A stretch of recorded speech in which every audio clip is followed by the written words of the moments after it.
It's a great pleasure that we can welcome Nemanja Besovic in our podcast in Basketball Insights. Well, Nemanja, I must to say for you that I'm a big fan of Partizan, and I was following that fourth season what you was in Partizan, and also I was following your career later because I was always following Middle East. For our viewers, I would just love to say that we are talking about a player who had really long and efficient and successful career. Maybe we can say for our viewers that I think that you are around 2 meter 20 centimeter, what is a great height really in basketball, really interesting. You played in Serbia, in Vojvodina, in Partizan, after in some other European countries, and also on the Middle East. You was playing with very famous players. Also, you had famous head coaches. We will also talking about them.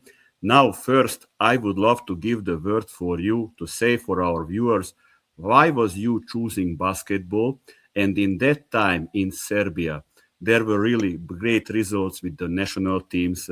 Serbia was winning EuroBasket, World Cup. For sure, you had some idols. Please tell for us who were your idols, and maybe you had a great PE teacher or great basketball coach. So why was you choosing basketball, and why you became very motivated at young age? Because we can say for our viewers that you are already 16, 17, 18 years, you played high-level senior basketball in Serbia. Nemanja, the word is yours. First of all, thank you for thinking about me and for inviting me in your show. I watched a couple episodes and it's really nice, and it's more some kind of educational side, more of a professional basketball kind of talks or podcast, however you want to call it. Instead of the usual ones that goes about anecdotes and everything, but we will go through everything today. And first of all, thank you. And about my starts, about my beginnings in the basketball, I mean, somehow in those years, and I was born in 1999, it was 90s and 2000s were some kind of golden years for Serbian basketball, especially because all of the bad things that happened to the country years prior to that. So somehow basketball was like a religion. People were playing basketball outside on the courts, in the neighborhoods. Basketball was everything. It was, I don't know, some kind of ray of light that was coming to our people, to our country. And simply at that time, everybody wanted to be a basketball player, at least from my angle. And my father was also talented basketball player, but he kept it on the junior basketball years. He didn't go pro because he didn't really want to practice too much. That was the main deal. So mostly I started to play basketball because of my father. We were watching games, we were talking about basketball, we were shooting hoops. Somehow basketball was our family choice of sports. So especially when I was of age, when I was coming and starting to train basketball, to be in some of the clubs where I started, Buducnost was very good at that age, and it was a national champion and everything. And I remember Mladen from, I'm thinking 2004-5. I was going to these games with my father and brother. We was watching, and somehow step by step it was all traced for me to get into a basketball world, and somehow I managed to become a professional. And you know, many people are somehow thinking about players who do a lot, who do maybe lesser careers or whatever, like, oh, he didn't do much. But after all, anybody who became a professional in any kind of sports, he's in very, very small group of people who managed to live off that love that they have, to make it into a job, which is hard. And I am really proud of that. And I must somehow give some kind of support to everybody who became a professional in this very hard sport, in this very competitive environment, and to give them props and to congratulate them. And for example, we can talk now about it that you started to play in Vojvodina, then you are going to Partizan, to Dusko Vujosevic. Please compare for us how was for you when you was playing in Vojvodina. We can say that in that time Vojvodina was also really a top team in Serbia. And how was the work with Dusko Vujosevic and with what kind of famous players you played together? Because we can say for our viewers in that time in Partizan, you was in a team 4 years, that team was winning 4 times the national championship of Serbia, 4 times winning the National Cup, and also 3 times the Adriatic League. But I must correct you. I started in Buducnost, in Podgorica. Sorry. So then Buducnost, Vojvodina, and Partizan. Yeah, that's my hometown. Currently, I'm in Podgorica. It's very hot. I mean, Mladen knows it. It's extremely hot. I started in Buducnost. Hell yeah. What? Hell yeah, it's very hot. Yeah, Podgorica is one of the warmest city, I think, in whole Europe. Yeah, it is. And I started playing here. We had a really talented group of guys. We managed to win the last under 15 championship of the Serbian Negro, while it was one state. It was in 2005, I think. And after that, I was joined with the main team, with the senior team, where I practiced a couple months with them. I mean, it was some kind of reward for me. But then Vojvodina showed up, and simply Vojvodina was an amazing environment. I had some offers at that time from Red Star, Partizan, but Vojvodina was amazing, really, at that time. They had all the facilities, all the individual work, all the gym work, and honestly, Vojvodina at that time, that's circa 2006, I think, when we as a family went to Novi Sad, it was, by our opinion, the best environment for me, and it really showed because, Vojvodina, I practiced a couple times with the main team, but they had late Lale Nikitovic. I don't know if maybe Mladen or you knows about this coach. He worked mostly with the women's team, but he was amazing individual work coach. And because at that time I was still in the, elementary school. I was in 8th grade. I was 14 years old. So we were placing these workouts in the morning. If I have school in the afternoon, then after school straight to the team workout, or if the school is in the morning. So Vojvodina had it all set up. It was really good, and I really quickly showed a lot of improvement and in coordination, in strength, in understanding of the game, and it was really nice. But after 2 years, I debuted for the senior team in, I think it was Serbian League, Košarkaška Liga Serbia. I don't know what was the name back then. I debuted, but Vojvodina somehow, unfortunately, went bankrupt, and they basically dismantled whole team. And Vojvodina was struggling for next maybe 10 years until recently when Rebrača went into the team. And after that, Partizan showed up. That transfer to Partizan was very weird. They wanted me, then they do not pick up. So it was some kind of pressure, on agents who will do the transfer and what's gonna be. But at the end, everything went well. So at a sudden, I find myself in Partizan. And I remember the first practice when I got there. I was 16 years old, and they set me with the senior team straight away.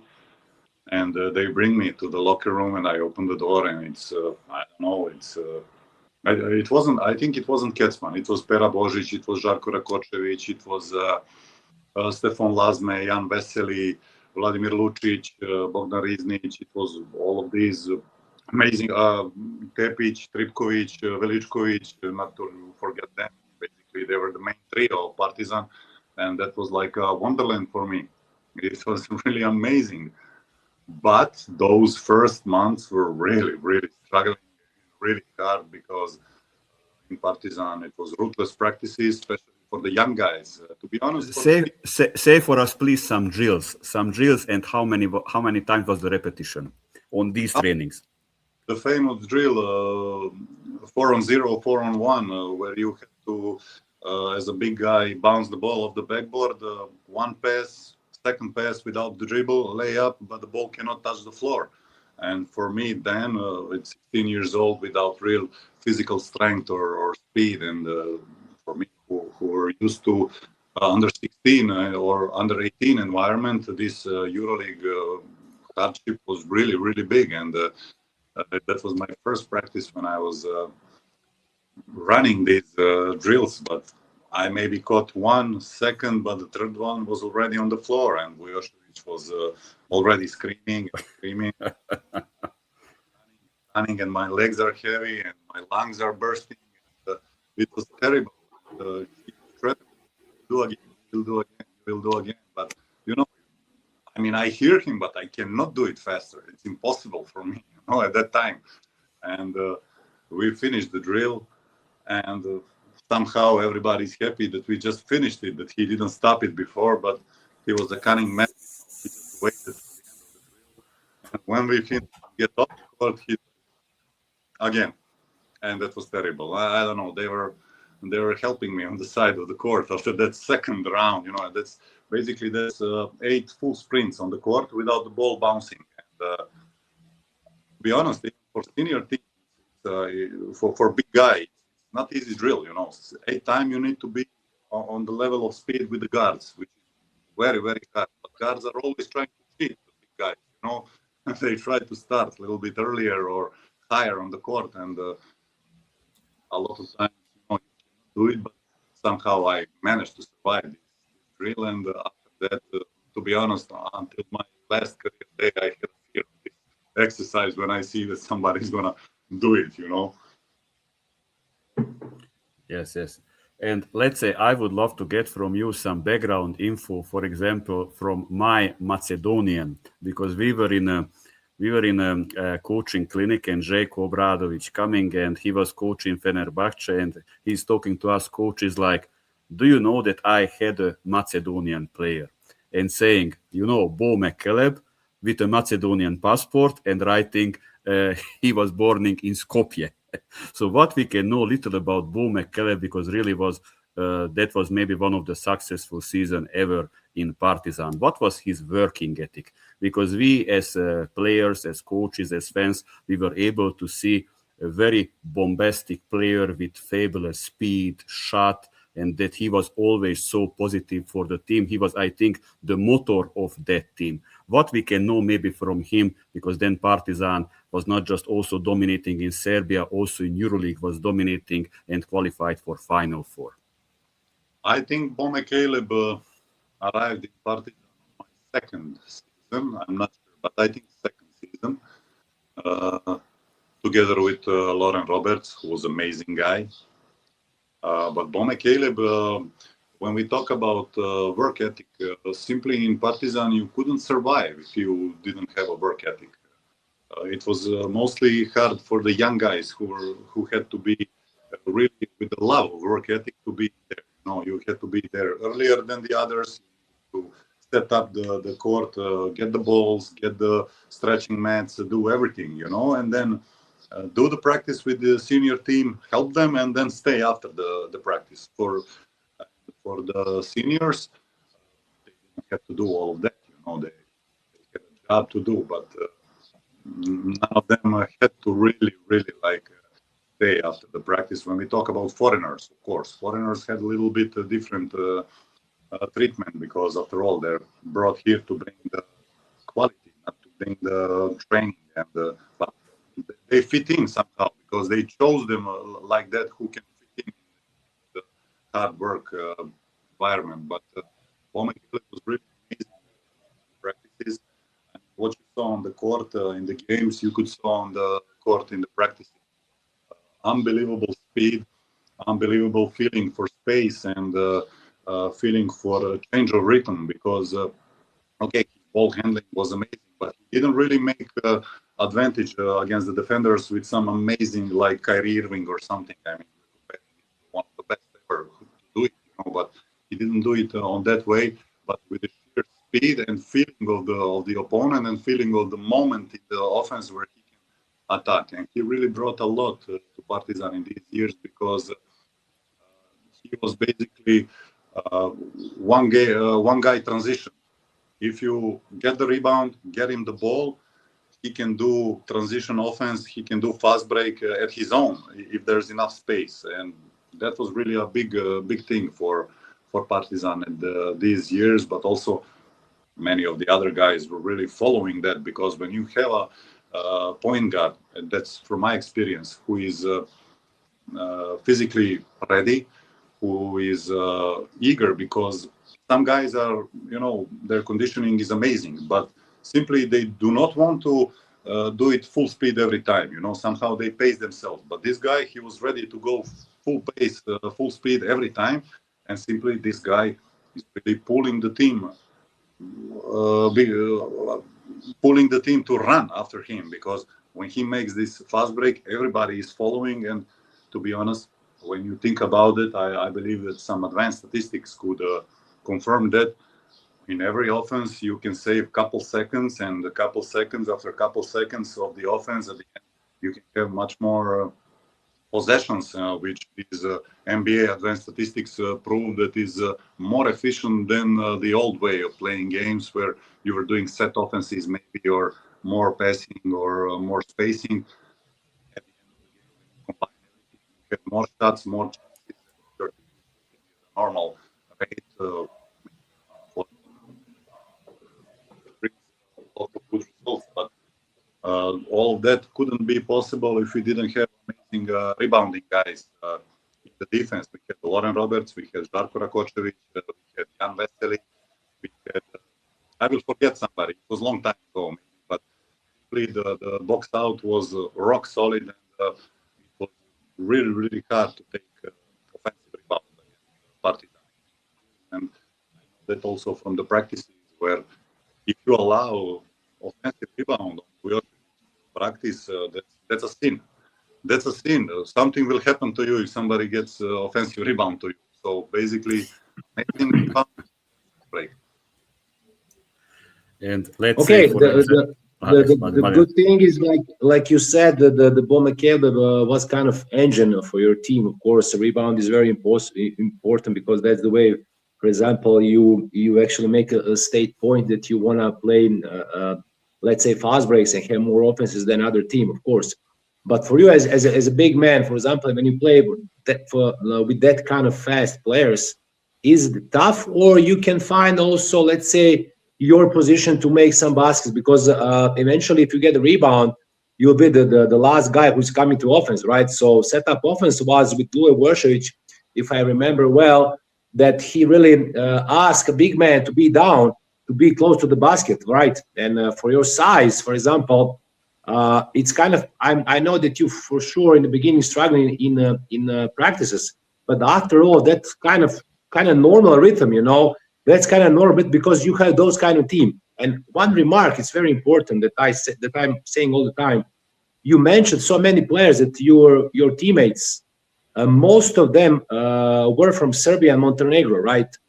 And the budget of that team was kind of okay, not big one, and still you make good results, and you still have good chemistry, and you still been kind of let's say demolition team, right?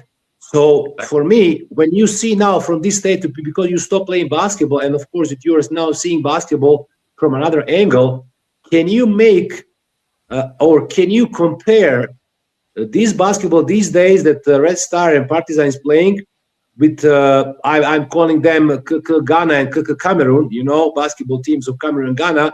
When you compare those teams and those teams that you played, right?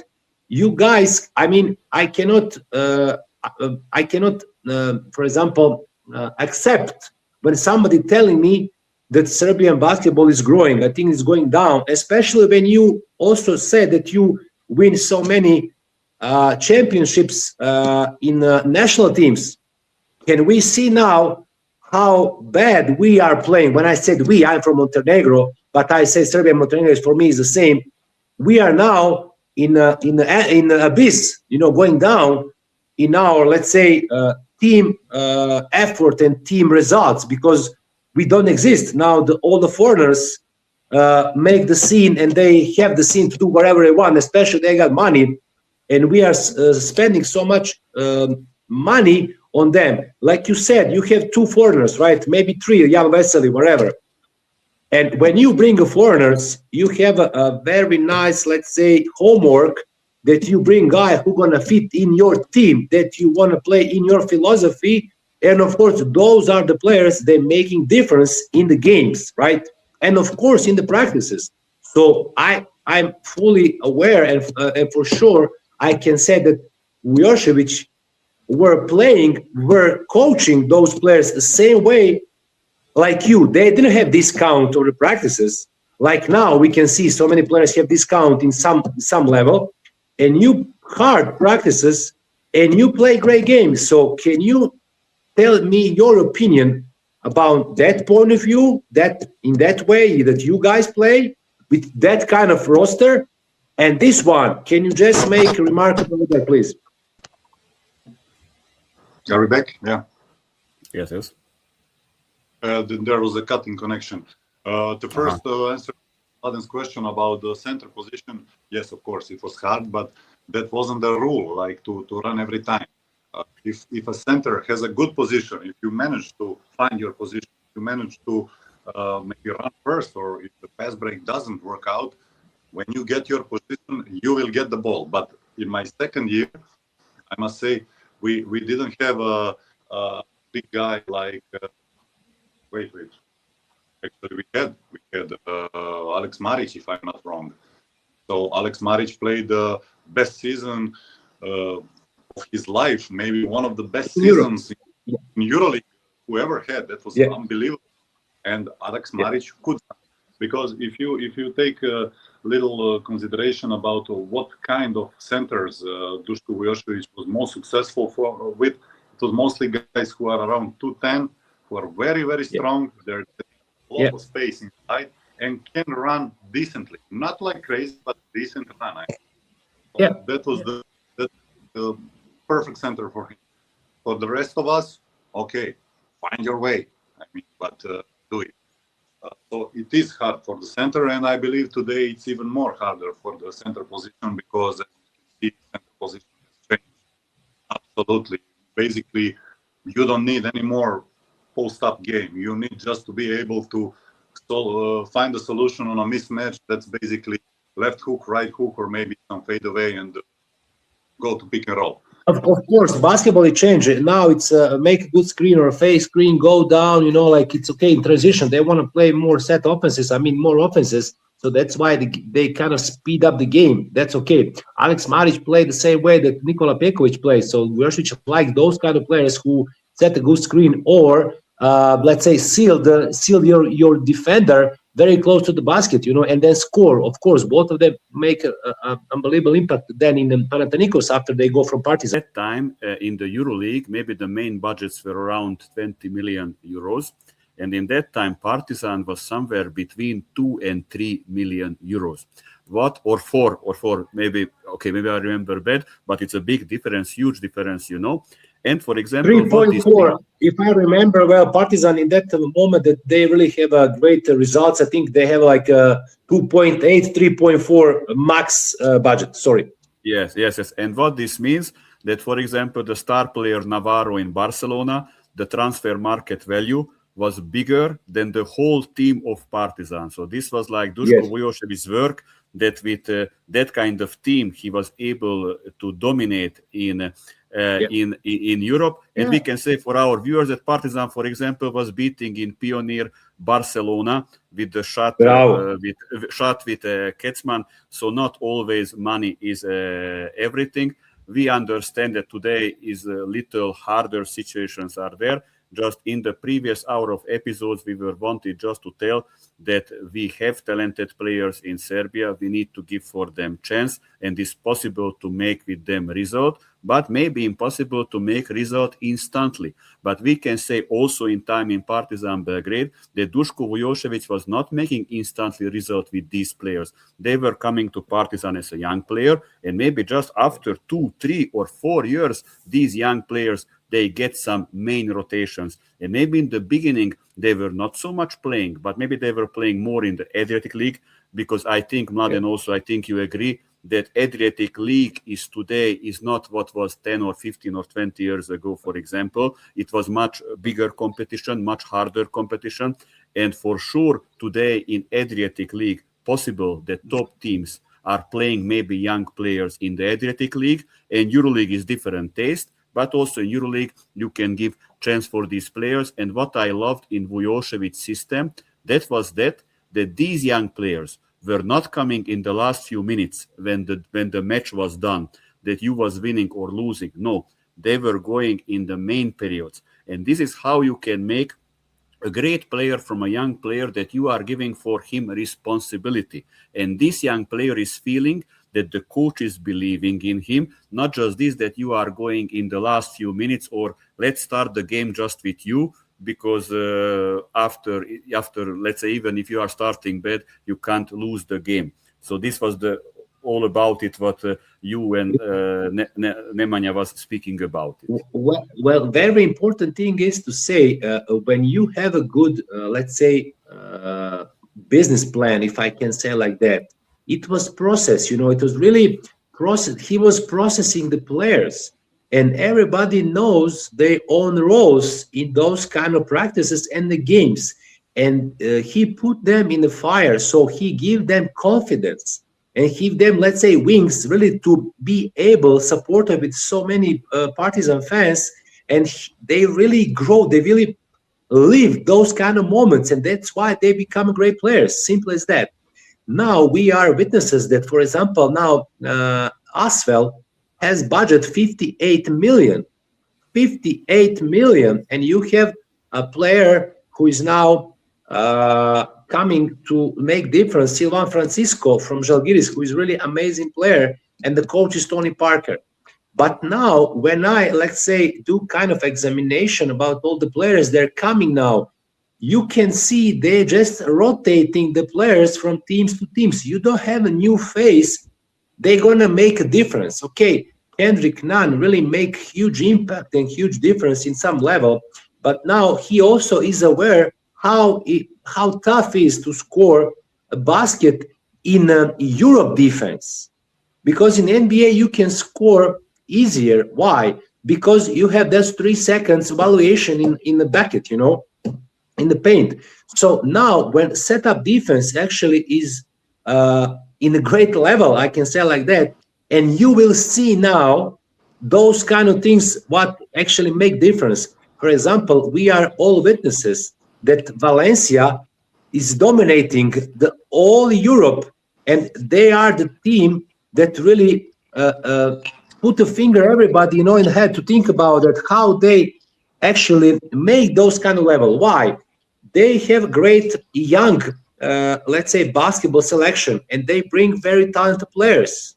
Now everybody gonna steal them, of course, because Valencia actually they kind of business plan is invest in a big gym and invest in young players with a great coach, and they really make huge impact, and they really make huge success this year. They won the Spanish, they destroyed Barcelona in the final. They played semi-final against Real Madrid. They really played bad game, but okay, that's a leak of the less of the experience period. But now you mentioned Adriatic League, the time that I play and Nemanja play, and these days the only league, EuroLeague, and one more league in Europe is also no limited foreigner players. It's Adriatic League.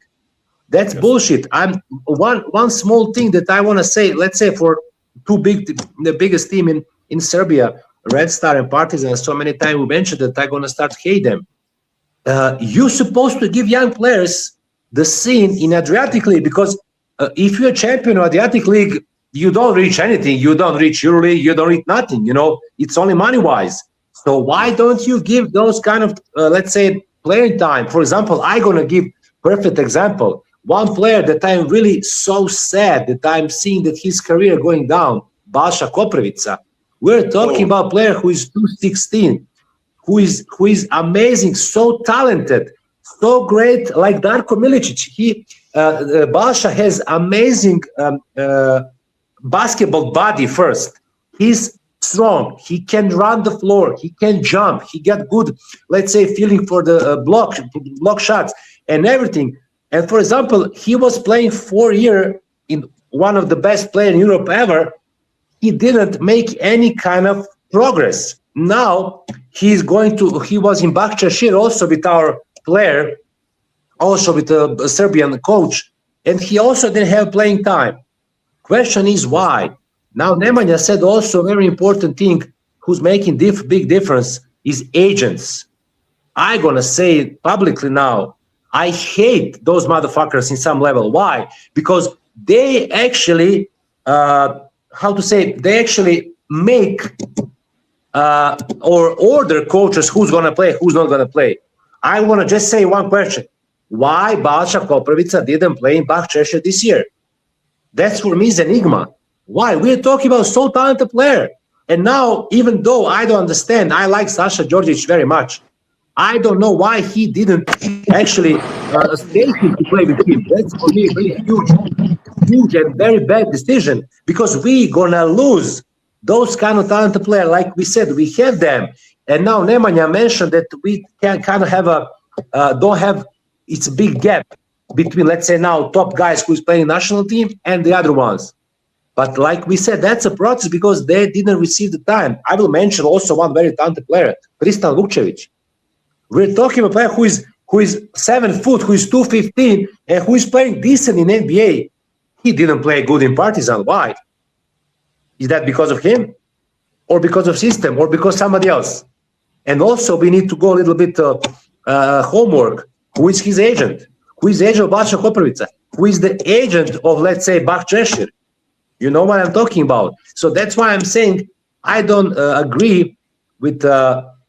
If you are the coach, then your responsibility to make your team to play good basketball, to start to beat them in the shape all the time, to have a great form in the moment that they need to make, let's say, winning games and maybe some kind of results, and of course to give them younger one to implement them, to feel that kind of game, and to be involved in all kind of that decisions, and to be coaches, not to be managers and agents, not to be sports directors or to be GMs or to be director or owner. No, you are the coach, and your responsibility is that 28-15 floor, and then that's the actually your working area period, and that's it. So that's why I'm kind of mad why we are losing so many young talented players. Now, probably you follow, Hunor, I start to follow a little bit, and I kind of disappointed because I see our under 16 team or under 17 lose big time against Australia. Yes. 20 point gap. And there is Kusturica playing for that team, you know. What's wrong? Who's the coach? Emphasis all the time. Who are the coaches of our national teams? Who are the coach of national teams in Montenegro also? Where are we? I will all the time saying last year, under 18 in Belgrade, in Arena, we lost to Italy almost 30 points in the quarterfinal, the most important game. Whose fault is that? I will also mention under 19. Under 19, also they lose against, I remember, two ridiculous teams also, and they finish in position 9. And under 18 finish in position 7. Who are the coaches? Who are their agents? You know what I'm talking about. When you do homework, you're going to see who are the agents, who are the coaches. So we kind of have in basketball kind of cancer that in starting, let's say, in first level, if we continue this way, our basketball can die. Yes. We touched little sensitive topic, but it was interesting little about talking about it. Nemanja came back. And Nemanja, before that we are going abroad with you, let's talk about it. How was for you to play for the Serbian national team? Because under 18, you was winning the EuroBasket. Under 19, you was second on the World Cup. And we can mention that you was playing with players like Musli, Yaramas, Andjušić, and other players who became great players. Tell for us, our viewers and players and coaches, that okay, that you was playing later in good clubs, but that feeling that you was wearing the national team jersey and you are winning a gold medal in under 18 or under 19 a silver medal, how much pushed you and how much confidence and again improvement was giving for you that yes, you are a good player and you are on a good way? I really believe that for every player, national team is the crown of their career. You can play in NBA, you can play in EuroLeague, you can do whatever you want, but especially from Serbian side, if you didn't do in a national team for your country, for your people, somehow there's some kind of shade above you. And I truly believe that national team should be something that's sacred, something that's most important. Now you see that this fight between FIBA and EuroLeague, it's making it a bit difficult, but I believe it will be solved. For me especially, it was just as I said it now, it was maybe the highlight of my career. And when you're a national team player, you get connected with all of the most talented guys around Europe, around the world. You see them, you can compare yourself. You can somehow it gives you boost, it gives you confidence, it gives you some kind of incentive to continue to work. And because every player thinks, at least I think so, when you get to be in the under 18, under 16, under 19 or under 20 national team, that your next step is a senior team, and you feel that you're on the verge of that, on one step from there. A lot of times it doesn't work out, but it's not important. Simply that feeling that you are on one step away from the national team, it's really giving you a lot of push. We were gold medalist on the under 18. That was a team who was coached by amazing coach, and one of the guys who worked mostly with me, Vlada Jovanovic, now champion of Serbia, and I congratulate him now on this very, very nice thing that he did with Spartak. And next time when we were second in the world, we were led by Joli Mijatovic. It was a totally different experience. It was a different kind of coaching, but also equally successful, because we lost this final against Lithuania, which in our age gap, Lithuania was dream team. They won everything on every championship where they showed up, and it was really amazing team. But we did good against them, but at the end it was a little bit of referees, and to be honest, they were better than us, but at the end they won it. But without any saying, a silver medal on under 19 championship is, I believe, very big thing for Serbian basketball, very big thing for our country, and that's something that should happen again. I believe gold medal is the main one, of course, but now in recent years, I'm afraid that we can see that some kind of repercussions from the happenings in the past, because a lot of coaches in the young age, they use these young national teams for mostly their own promotion. Yes. And I heard it personally a lot of times, some of the coaches, when they talk about some important game in the under 16, for example. Again, we lost you, Nemanja. Are we back? Yes, just your voice, just we not see you on the camera. Maybe again you need to go out and to come back. Just we not see you. Let me try. I don't know what's happening. I'm in roaming, so I guess it's problems. Yeah. Let's see. Maybe you need to go again out, and we are putting you in. And until for the viewers, we can say, for example, that in that time, what we are talking with Nemanja, in Serbia, we had the same number of people. And for example, for us was normal that we had some years that under 16, under 18, under 20, EuroBasket, Serbia and Montenegro winning the gold medal.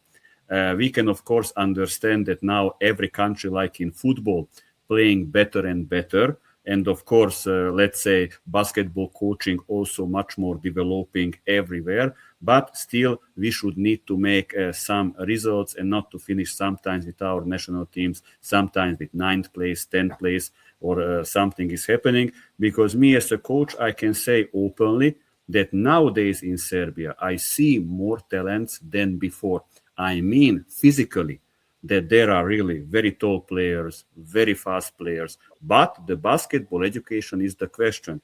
Because many times, even that coming a foreign player to me, and maybe I'm deciding about a young senior player, I see that I need to start how to play 2-on-2, 3-on-3, because maybe he not get this basketball education in Serbia, or maybe not get enough playing time as a young player, because in that time for us was normally who is 16, 17 talented is playing in the senior team. Nemanja, you can continue where you stopped. And I was talking about a lot of coaches in the junior age group. When they talk about some important games, they're talking about, oh, how I was smarter than the other coach. I set up zone, I set up zone press, and then I beat him, you know. And then after a couple of years, you see the Italian team, or especially German team. I mean, you can see the Germans are doing some good things. Everything is saying about. Great. You see a lot of these people who are playing in Europe, who are playing on some level, and from my group, from my age group, you had only Bogdan, who went sky high, and you have maybe a couple of us who made a living of that. Everybody else, nothing. So maybe we weren't a talented group but I truly don't believe that there's not untalented groups in Serbian ages. Every group, every age gap has a lot of guys who could do something, but somehow they get what they say in America, lost in translation. You know, somehow one bad step, second bad step, simply players get lost. And I believe that in some shape or form, that same thing happened to me, you know, because through all my young career, I wasn't projected to play in Asia or some European competitions. Yes. Also through my contract Partizan, that was only buyout option for NBA. It wasn't even talks about Europe. For Europe, it was like, we will agree, you know, but it was only NBA. But somehow also the game changed, I changed, and somehow all of this system, you know, overruns you. It's enough to make one bad move to get down some slope where you where it's very hard to come back to where you want it to be. And just to mention, you mentioned Germany, just to mention for our viewers, I will not say the names, but the German Federation was sitting with one of our good coaches and people from Federation, and they are saying 20 years ago, like, we need 15 or 20 years and we will be the world champion. And they were laughing on them. And I can say that Germany was making a strategy. They have a system.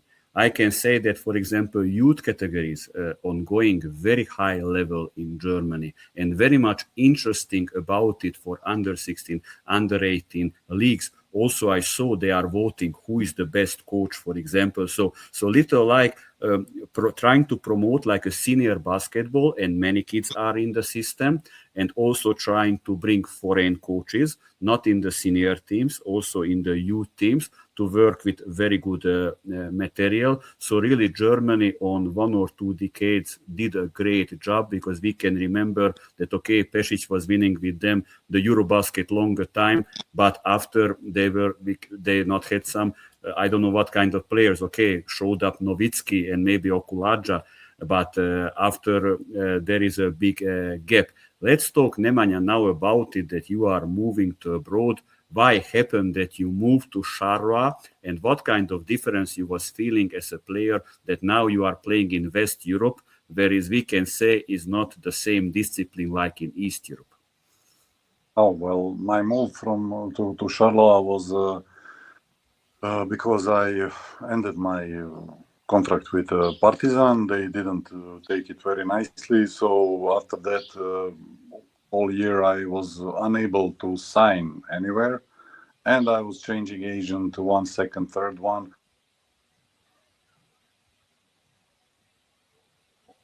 No, again, we lost you, Nemanja. The internet I connection. thought that they will Now I'm work hearing you. Okay, now it's good. that they will work for me. But now, when I'm older, when I'm smarter, if you think about it, they will never work against the system for you as one guy, you know. So maybe I wasn't smart back then enough, you know, or wise to find that solution. And okay, after that, I went to try out for at Charlotte. They liked me, so we signed a 2-year deal, and the differences are amazing. I remember after the first game we lost, I entered the bus and I'm like kind of scared, like what's gonna happen now, you know? And I see people laughing, I see people joking, I see people. There is no punishment. No, I see assistant coach entering in the bus. He's bringing beer, and I'm like, "Do you want a beer?" No, I don't drink. I'm like, no, and they're like, "Come on, relax." And it was Nikola Jankovic, also Partizan former player with me. We were there together, and he's like, "Come on, man, you're not with Vujosevic. It's over, you know, like relax." And then step by step, you realize that it's much different, and basically, it's up to you. You are a professional. They brought you from abroad. Your job is to be ready to work out and to do on the field as much as they give you minutes. If they give you 5 minutes, do your best in 5 minutes. If they give you 35 minutes, do your best in 35 minutes. But your job is to deliver on the minutes they give you, you know. And basically that's the whole philosophy. Stay ready, be positive, fit into the culture of the team and into the city, you know, because many of our players, I met them a lot when we go abroad, we are trying to teach them how it's the right way to do it, how the Serbian Yugoslav basketball is doing it. But people don't want that, you know. Just relax, fit in, and do the best that you can, and you will find your way, and people can respect that. And that would be my advice for everybody who is going abroad. Just be ready, be professional, be positive, and you will find your way, most likely. Who was your coach in Spiro?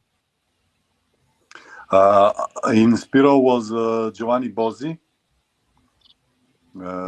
He was the coach, but they sent us to Pepinster on a loan. And on the loan, it was a Belgian guy. He's a quite famous Belgian coach in their borders, you know, Marne Grave. But we didn't do so good that year with him. And then they changed him. And then a guy called Thibaut Petit came to be a coach. And it was a very good season with the playoff. And not sure was it semifinals, but it was a good season for us over there. You know, but absolutely different experience, and maybe that's the first time when I felt like a true professional. You know, you have an apartment, you have a car, your duties are this, your rights are this, do it, you know, and that's it. And that's one of the, I must say, it was a good time for me, and I believe that this Belgium league is very, very interesting league. When you see players around the Europe or in some good leagues, a lot of them who did good in Belgian league find their way into the top European leagues. So I believe it's a competition that's worth watching for scouts. Kevin Pater was in Antwerp, Chris Jones were in Antwerp also, so they play Belgium league. I was there also for 3.5 seasons, so it's very interesting league. I think they have made big problem with the referees because they don't invest in referees. Referees, that's kind of like a part-time job, and they have problem with the coaches. They don't bring any more good coaches. Giovanni Bozzi was also their coach in Liège basketball when I played in Antwerp Giants, so I know him very well, so I will just stop it because I don't want to go to examine about him. Also, I know a lot of different players, a lot of different coaches, so it's gonna be a long time and it's gonna be direct, you know. And I don't want anybody to get sue me, you know. So the thing is now, like Nemanja said, the main difference is that he didn't think about anything except basketball. Everything was set up for him, you know. huge difference. When you play here, for example, you have so many pressure. Now, in Europe, you must just bring on the floor best you can do in those minutes that you receive, period. Here, you are all the time in some kind of pressure. You, for example, now gonna maybe when you go to Partizan practice, you're gonna think, did you read the page number 5 that Vujosevic tells you about why did I kill yourself, books or something like that, In Belgium, you have, let's say they told you after you finish the game, especially when you play home, they're gonna be sponsors and they're gonna be businessmen in the club, in the top of the arena all the time is like that. You're gonna drink coffee with them or beer, and you're gonna speak a little bit about basketball, you're gonna take some pictures, and that's it. Of course, you bring abroad to deliver your points and your rebounds and your statistics that you're gonna help your team. You must be 50% better than the team, but still, Belgium teams are thinking about Belgian players. Why? I said about legal rights and all kind of, let's say, pension fund. I don't want to repeat myself. It's very great. But you must have 4 Belgian players in the team, and you must find some kind of minutes for them. You don't have that here in the Adriatic League and EuroLeague. I said everything, And Nemanja can also confirm that they kind of respect you. Nothing, you're not, you're God, but they really show the respect for you, and they want you to feel comfort in their city. They want you to respect their rules, and you're gonna be, period, great. Let's say the person there. My good friend of mine, Aleksandar Zečević, Nemanja probably knows him in Pepis there. He lived there for I think 20 years, and he accept those kind of rules. And he said, "Hey, Maki, we are living very simple life. You don't think about anything. It's so easy. Now, when you go here, you think maybe somebody kill somebody. You go outside, somebody can run over you, or some support is going to kill you. That's not going to happen in Europe, So that's a huge difference for me." This is what you are saying, Mladen, that this treatment, this, for example, also as me as a coach, I like what you are saying, that you just need to think about basketball. And what you are saying, we are sometimes in some countries, we are losing or winning after we are going to drink something, to eat something, to speak with some people, how it was. And they have little more patient and not every game or you need to afraid that what is happening on the next game and you are finishing your project. They are little more patient with you. And now let's see that maybe we are finishing this part. Let's speak about this now, what is happening with you, Nemanja, because I know that after Charleroi you had, it's bad, but it is part of the sport, that you had some back problem. And then, for example, after you are going in Strumica, can you little talk about the players, what kind of preventive things you was needed to do that not to happen this with you, because this is very important that your body to be ready and to have a long career. And after I will talk a little about Strumica, some interesting thing. I hope that I will get some good anecdote from you out later. We are sorry for our viewers. We are depending on the internet connection. Nemanja will coming back. And we hope that we get some details also that, let's say, that injury, what he had, maybe how he should need to make preventive things.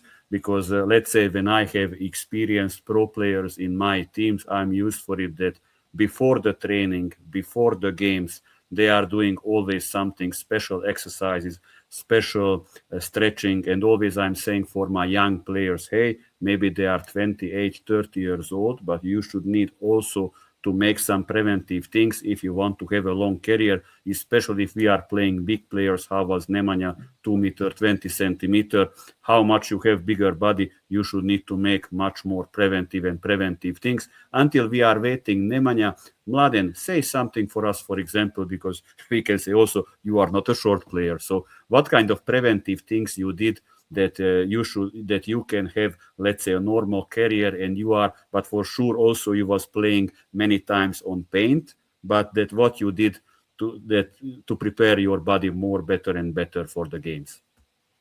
That's very good question. I think that topic actually can be one of our major topic. For example, in the next podcast. Why? Because I was my situation, my experience a little bit different because I get over practices. I over practice in let's say before I go to Belgium. They really destroy us on the practices without any reasons, and I start dislike basketball, to be honest. And I kind of destroyed my also back. I have so many injuries, but I have similar injury like Nemanja. So when I go to Belgium, our let's say kinesiotherapist has a huge. He was his personal therapist of Kim Clijsters, famous tennis player, female player from Belgium, and we have so amazing treatment. So they show me some exercise, and they give me, because I have a beginning of discus hernia, like most of the players, let's say over 2 meters. And I was doing so many good drills and so many good exercises. First of all year I slept on the floor, especially after the game. That was my routine, and I was doing before every practice. I was doing 5 sets of plank, 1 minute plus in that position. And of course, after practice and before the bed, and when I wake up in the morning.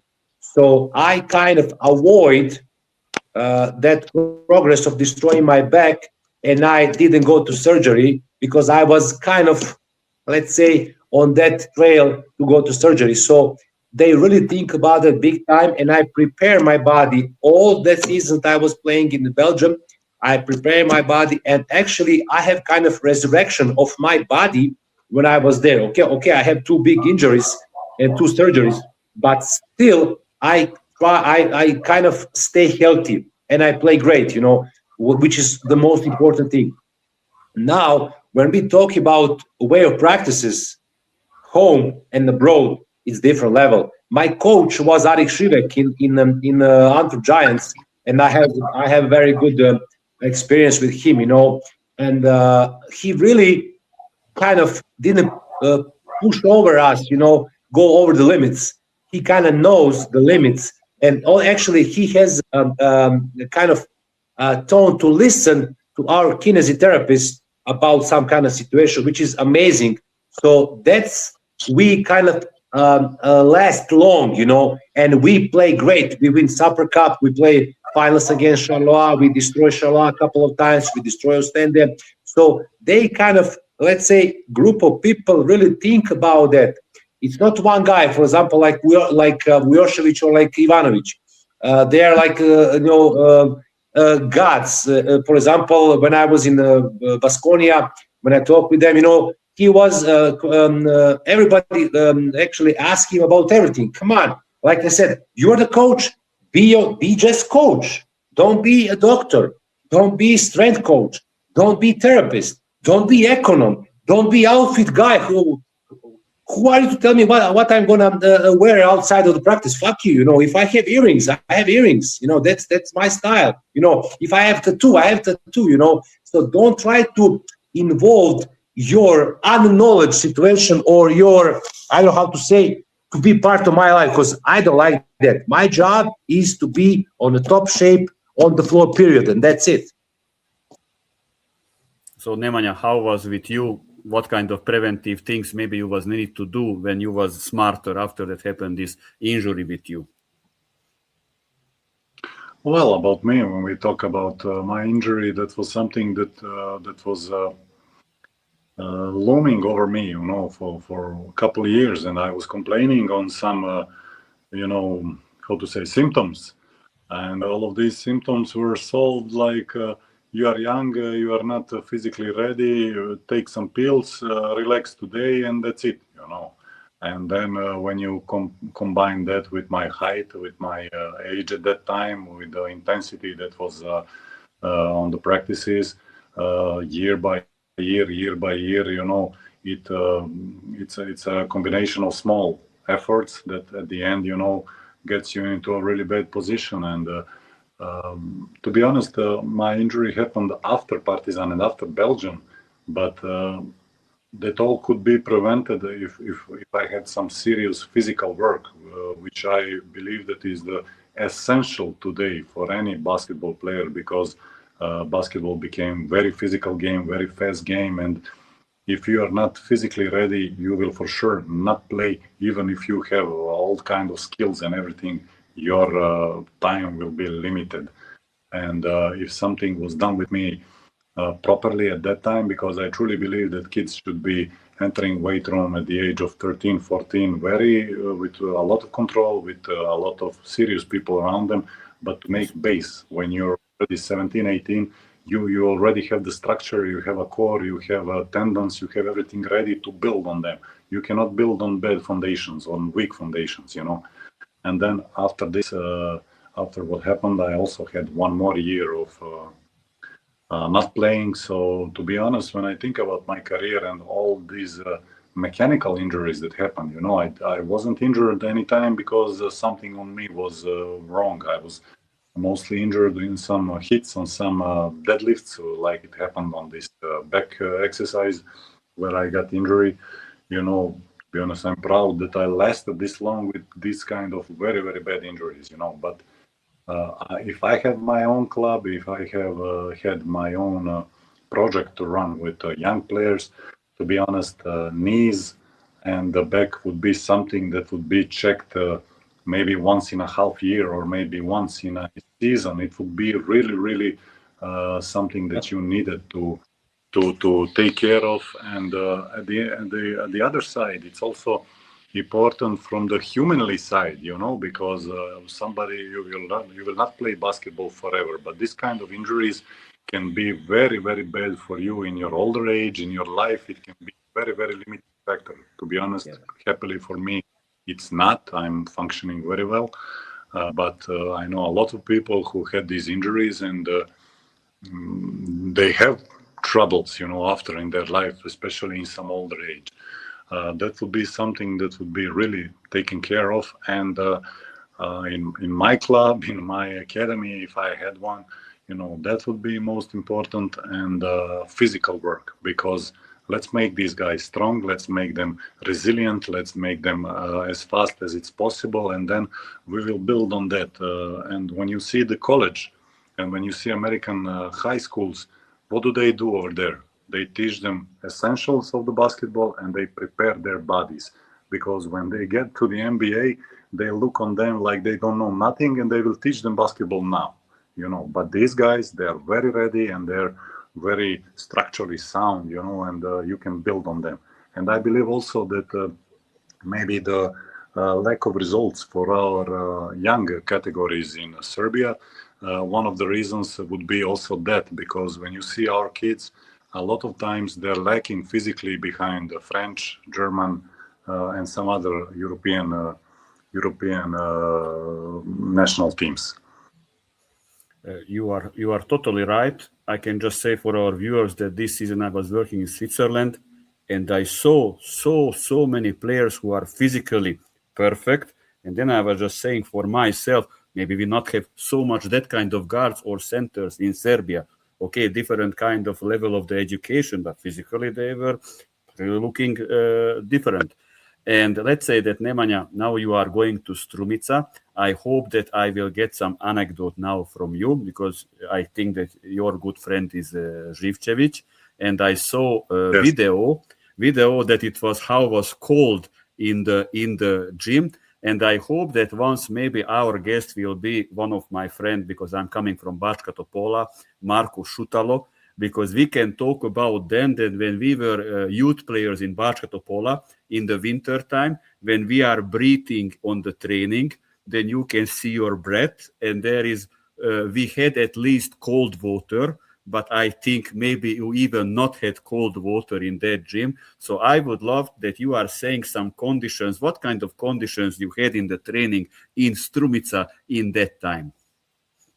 Look, when I talked about this in another podcast, so many of Macedonian people were insulting me and talking. me, you're insulting our country. I'm not insulting your country. I'm telling you how it was in this terrible club. I'm telling you facts. And at one point, if it's true, is it an insult if it's true? That's the thing about. Exactly. And when I got there, I was used to, okay, you signed. First of all, okay, thank them for allowing me some playing time, because nobody wanted me after my back injury. It was terrible time for me. And then I find this job, and they're like, okay, you're coming on this date, and I'm like, okay, where is the ticket? Because I was on, when you go somewhere, they send you a ticket, and they were like, well, you can get a bus. How do you mean bus? Like, yeah, take a bus. Like, I'm not coming with the bus, my friend. Look how tall I am, how to come with the bus. Okay, go with the airplane and we will pay you back. Okay, I take the plane. I go there. Of course, they're pretending like nothing happened. They're like, no, we didn't say that. Okay. It's a nice start. Then after that, they put us in an apartment. It was two of us in this apartment. It was one bedroom, so basically my room was the biggest one with the TV, but it was a living room, and the bed was nothing. It wasn't existent. It was like click clack. I don't know how to say, sofa that you pull out. Yes, on sleep on this. Yeah.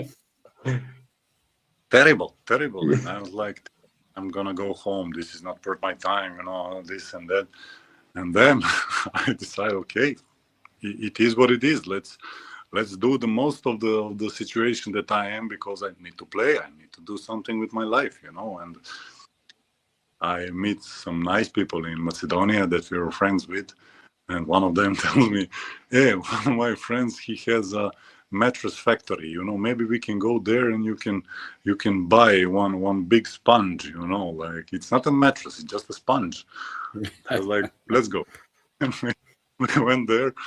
And they only had some huge one. I don't know what was the dimensions. It was unbelievably big, And I was like, okay, cut me a piece to make a bed, He's like, no, I'm not cutting this. If you want to take this, if you don't want to take this, don't take it. And we're looking. I look at him. He looks at me. Okay, let's take it. And then he was driving Renault Megane. We were sitting inside, and we put this thing on the top of the Renault Megane, and like he's driving and holding it, and I hold it like this on the other side, like we can stop it. It goes away. It has 100 kilos, It's so heavy. When we get there, we install, and then it was like it looked like more like a dojo, than like a living room. It was like we open, it's flat. It's flat. Everything is bad. Everything is bad, So just enter. Jump down, sleep, get up, go to practice. And it was really terrible time for me, because it was so bad environment, so bad conditions. You had the water in Bačka Topola, we had ice. We had ice on our faucets. You cannot drink. Then every day there's some new kind of president or some guy from the club coming. Tomorrow we're getting new balls. Tomorrow we're getting equipment. Tomorrow water every day on practice. Tomorrow doctor. Tomorrow never happened. It was unbelievable. And they didn't pay, and they didn't do nothing. And then after a while of that good time in Strumica, they had 3 clubs in that small city. So at least we had a very good, social life, because you need to find the event, you need to find something to feel good about, and then we had these 3 clubs and some coffee shops, and we were like some kind of gang, like 5 or 6 of us every night, every day. We're going somewhere, and when we don't practice. So it was good living over there, like socially, but everything else was terrible. So after a while, when they didn't pay back, didn't pay salaries, they sent us home. Like, we don't have money, go home. Okay, so you will not pay nothing? Okay, so we go home. This was Christmas time. And then they call us back, like, we found the money. Like, what did you find? He says, we found money. Like, you find all that you owe me. He says, yes. Are you sure? He says, yes. Everything that we owe you, like, I don't know how many salaries it was. We found it. We will pay you if you want to come back. I was like, okay. So I come back. It was January. And they had, I don't know, they had some time, like a week to pay it. okay, I come there, practice as usual, everything is okay, like good talk start, money is here, everything is good, okay. Week passes by, nothing. I try to be a cool guy, not to stir the pot too much, not to pressure them. I'm again like, okay, when it will be, maybe a week again, so one more week, okay. And then I start to get nervous, because I don't like when somebody is making a fool of me, I'm fine with you telling me no, I'm fine on declining, just tell me, no, I don't want you, or maybe something like that. I'm fine, I'm not an angry guy, but if I see that you're trying to run me around or something, then I get angry, And then we had to play some cup game, and it was like enough. I told them, like, if you don't pay me tomorrow, I'm done, And I come in front of the bus, and they're like, we have money. I was like, really, you have money? He's like, yeah. I was like, good. And I just wanted to go on the bus, and I remember to ask them, like, how much money you have?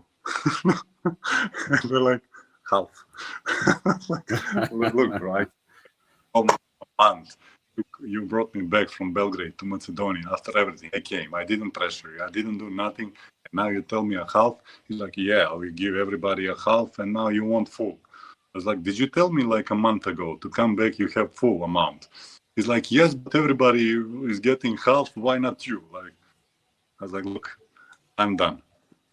Here you are, the key of the apartment, and I just went home, And when I went home, after that crazy adventure, my Middle East adventure started, and honestly, those were maybe the best years of my life playing in the Middle East.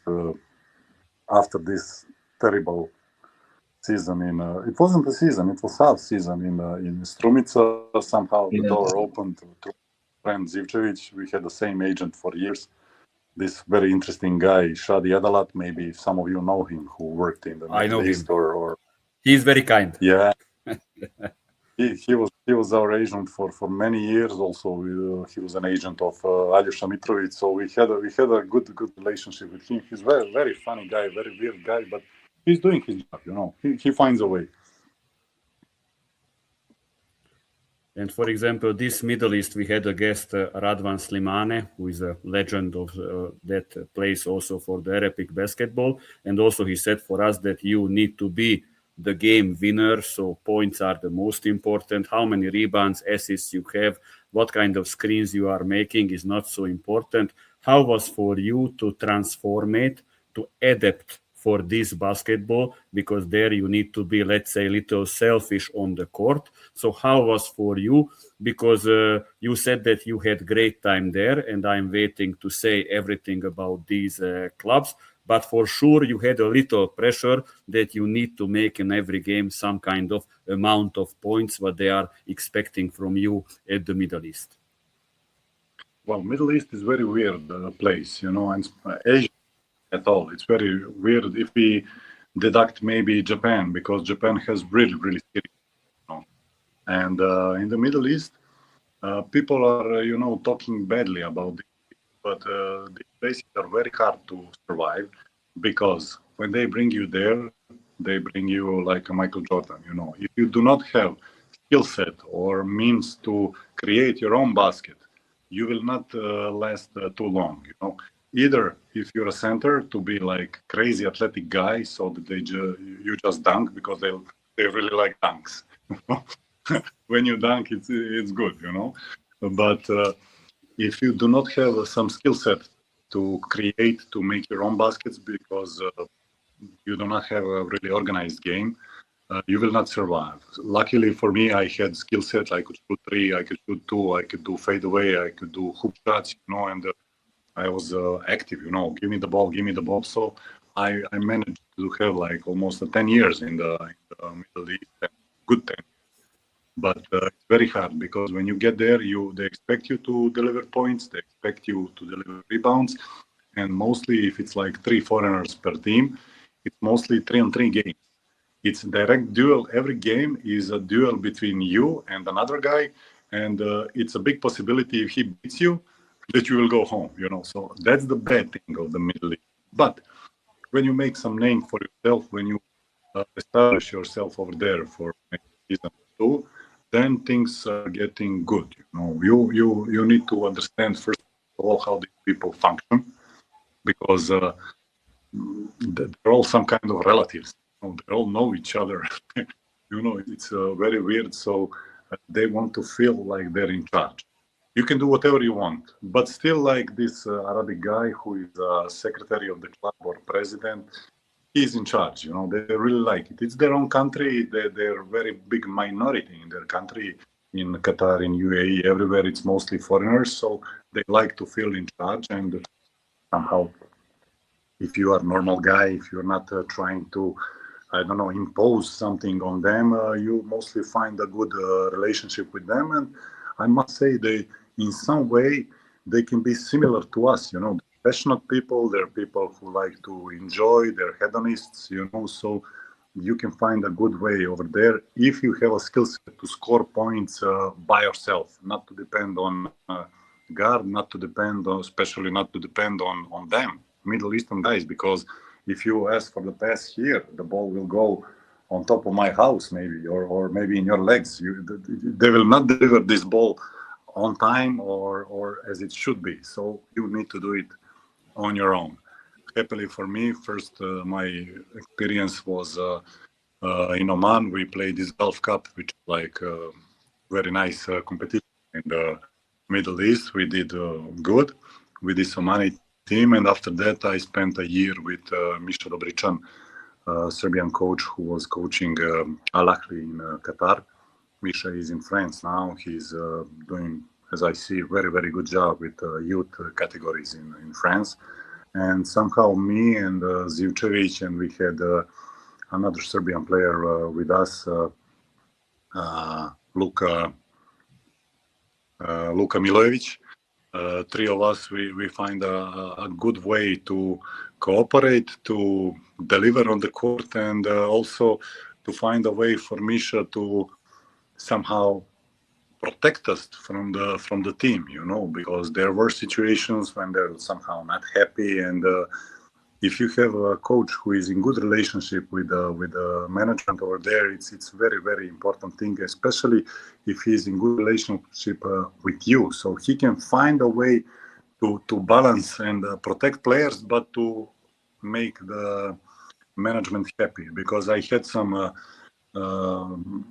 experiences in other teams with one Greek coach when we were in great relationship with him. We as a players at one moment we stood behind him when the team was not happy with him. We were like, okay, if you're going, we will go with you. Never mind, we'll find another job. But a month or two later, he allowed for one very good player. He was on Clemson. African guy, Ajukwa, Nigerian. He's now in Bahrain, to get cut after a game where he scored 30 points, and then I was next in line. It wasn't a good deal. But living in the Middle East is very nice, very secure, very luxurious. You feel very good over there. Weather is nice. So I don't know. It was very, very nice time for me. These 10 years that I spent in Asia, starting with the Middle East, and after that going on the Far East, because after that I played in Taiwan, I played in Indonesia, which was also some new kinds of experiences and new kinds of life, because mentality is absolutely different. I must to say for our viewers that I am missing one thing in abroad when I am watching some EuroBasket, World Cup or EuroLeague, that I am usually can't follow Serbian sport channel, because I am really enjoying our Serbian TV commentators. I think, let's say now, this is now an episode, so really we lost big Edin Avdic, for example. I was enjoying how he was commentating or NBA games or Adriatic League. Without that kind of commentators, you can't enjoy so much a game, and they are part of the basketball family. For example, the big national team results of Serbia, I was enjoying also a lot of commentators, and I need to say, because we are little trying to be serious in our podcast, but sometimes also funny. I was enjoying really Šarenac, and I can't forget when, for example, Radulica making a screen for a player, and Šarenac is saying instead of Radulica saying Koštunica. So like the former president of Serbia was making the screen, because Nemanja, now we were speaking about it, I will writing for you again. Here is the headline for you, because we can say for our viewers that, okay, that you was a high level pro player, but now you are a TV commentator. And I was speaking about our viewers that how much I am enjoying the Serbian TV commentators, because really you are part of the basketball family. We said that is a big loss for us, Edin Avdic, for example, that really we enjoyed all the NBA games, Adriatic League games, different with him. I mentioned Šarenac. So how you are now a TV commentator. What are your goals in this profession? And also, how is for you that you had some previous great TV sport commentators in Serbia? So what are your goals? How you are finding yourself? Because for a pro player is always hard when finishing the career, what kind of other profession maybe he is doing. Maybe again, we had a bad connection. Okay, we are waiting for Nemanja to give for us the answer, because our viewers, he was able to see that how has Nemanja good communication skills. So I am very much waiting for him on a big basketball game, a EuroLeague game or Serbian national team, or to be the main commentator or to be a second commentator with some in the pair. And also we can little ask about him, because he's around 2 meters 20 centimeters. I don't know what kind of space they guarantee for him when he's going live, for example, on some kind of big event, and then he's a commentator. And also we'll asking for him how he's preparing for these big events. So Nemanja is here again. Nemanja, I'm giving you for the word. I was just talking about it, that you have some great previous colleagues, great sport commentators in Serbia. What are your goals?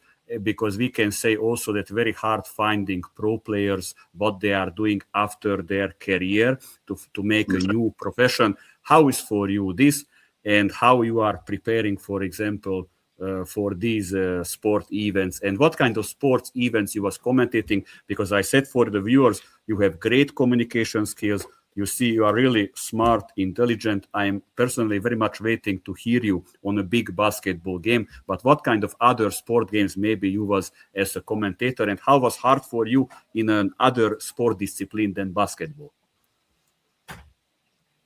Well, that was something that I was thinking about for some longer time. You know, career is very limited.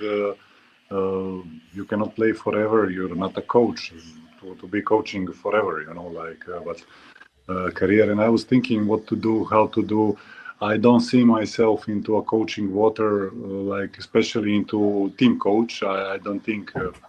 But nobody was, as they say in Serbia, nobody was born with knowledge. I'm sure that that's also some kind of skill that somebody needs to teach you. You teach with some other older coach and everything, but I don't see myself as a team coach.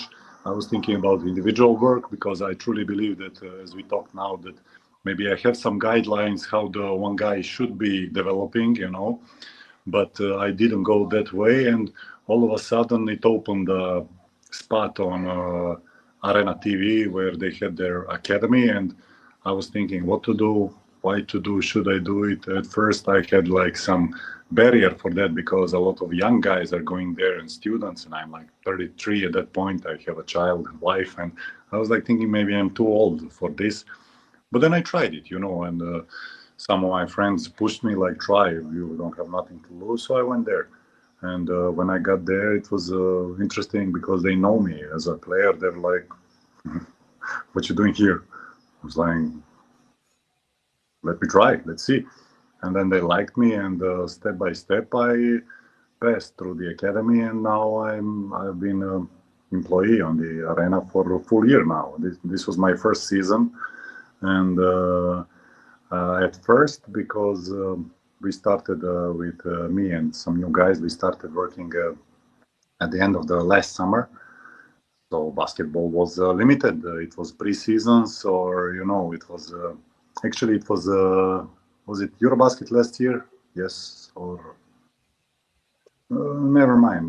Now I'm losing a little bit years, but it was a big competition last year, and they're like, "There's nothing to do now for you yet about basketball," and I'm like looking on the TV. I was like, EuroBasket. And they're like, "Come on, man, we cannot let you your first broadcast to be on EuroBasket." Oh, it's a serious thing. So step by step, I started as a tryout, as a kind of test. My first broadcast was speed climbing.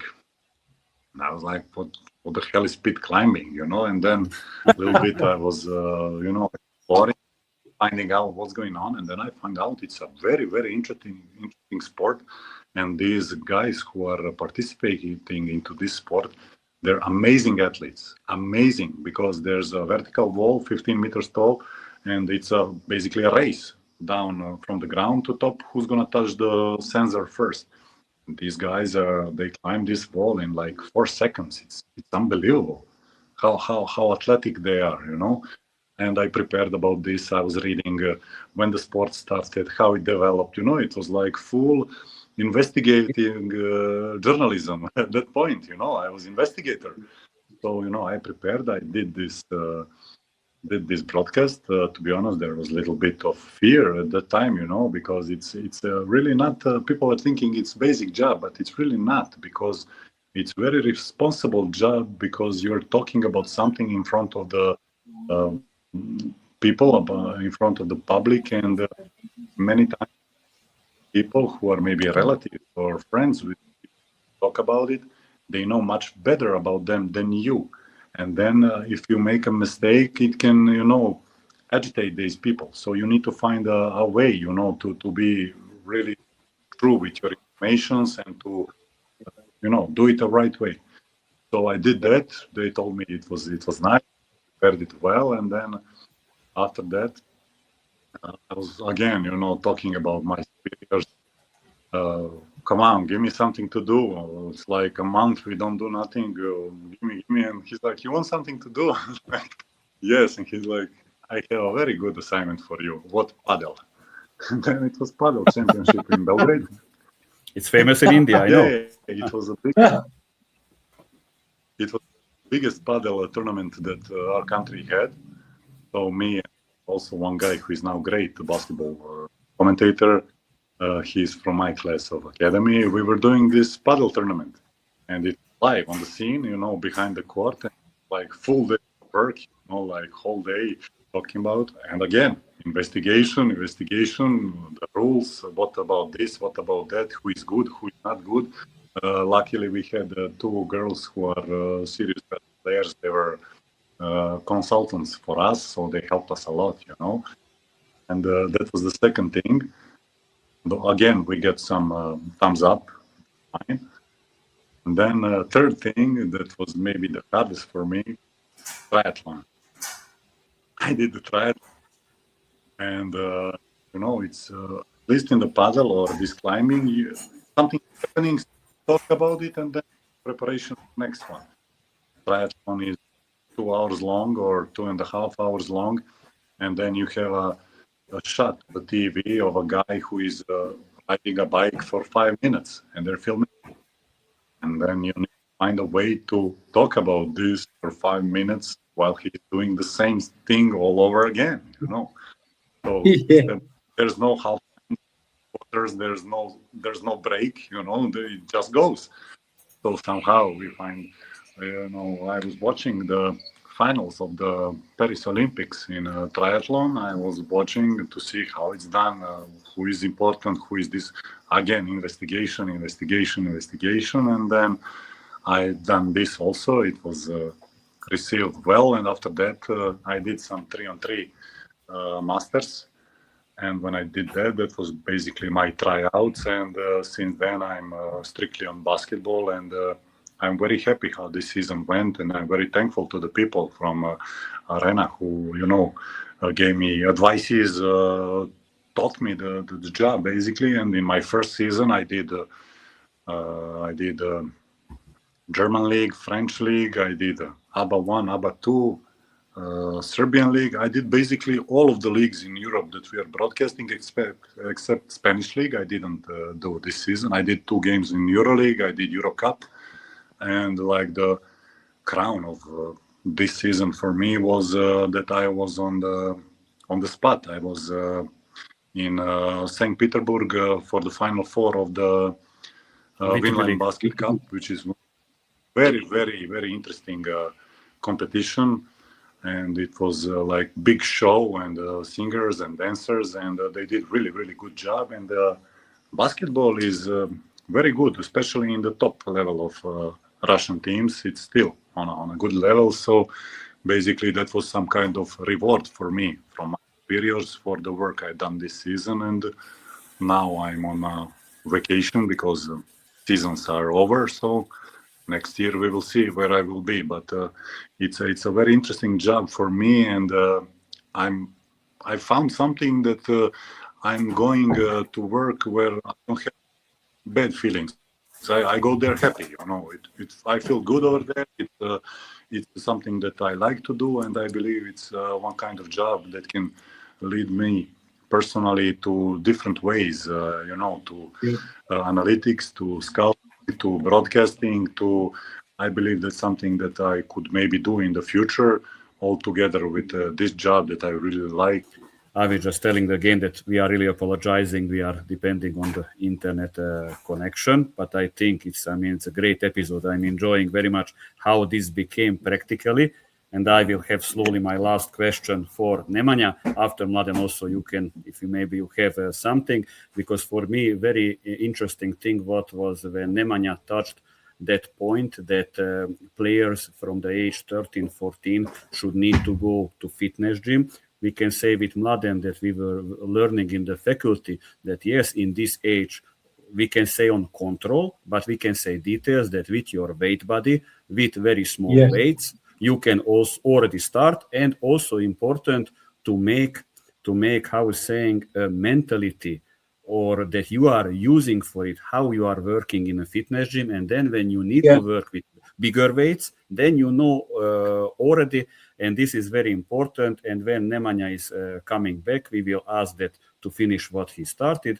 And also we will ask him what will be his advice, for example, for a player to become successful, not just about this preventive part, but maybe how to listen to the coach, how to work in the background, because I know viewers that you see Mladen and me in every episode, and we are always saying by our view, by our experience, but always good also different people that they are saying something, and even it is good when sometimes it's something different, because then we get some more details. But if you are following all of our episodes, when you see that in some point all the coaches, all our guests, all the players are saying the same, then you know that maybe that is the right way, And I think it's very interesting also to listen for us. Listen that kind of player with this height, with this big body. Once I had an opportunity in Malta in one basketball camp to work with Samuel De Guara, who was 2.29 meters, for example. Now, here is Nemanja is back. Nemanja, you can finish what you stopped. First of all, I'm very sorry about this. No problem. It's not normal, but it is what it is. I was talking about this my post-career job, and I found a way to be inside basketball because I truly never watched as much basketball as this season because it was everything. And I found a way to be inside basketball, but from some other angle. And I believe that somehow I fit into this world, and I can contribute to all of this in a way that is good, So I'm happy at the moment where I am. So we will see where the life will take me, but somehow it's fine. Yes. Last thing what I will asking from you that I was talking about little until you was coming back, that what would be your final advice for players, all preventive thing, all how to listen the coach, what to do in the background beside the team trainings, beside the indoor trainings to be much as successful, because this I said for our viewers that they can see us in every episode, Mladen and me, but always is good to listen what are our guests who are players, coaches, coming from different background, maybe they have different thinking. What would be your advices for players that they have a good long career? First of all, physical aspect. Make yourself as physically powerful as you can be. Second of all, maybe it's very boring, maybe it's very hard to maintain the level, but consistency is the key. I truly believe that a whole bunch of small efforts, everyday efforts, like every day you must do something for your career, for your body, and in a half year, in 1 year, you will see the difference between you and the guy who didn't do it. And third thing, which is most important, find a way to be positive, and because this is a very hard job. Every day you have obstacles. Every day you have somebody who will try for you to not succeed.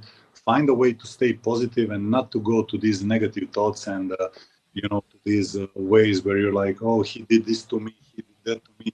Find a way to fit into the environment where you are, as we talked about, which is very hard, but I believe your mental state will be better if you do these physical things every day, that you will feel that you're going somewhere, because many of the guys get into some kind of hole where they're not happy and they're like, I'm not happy, it's not giving me time, I will not do this, I will not do that. And that's one big black hole that will suck you.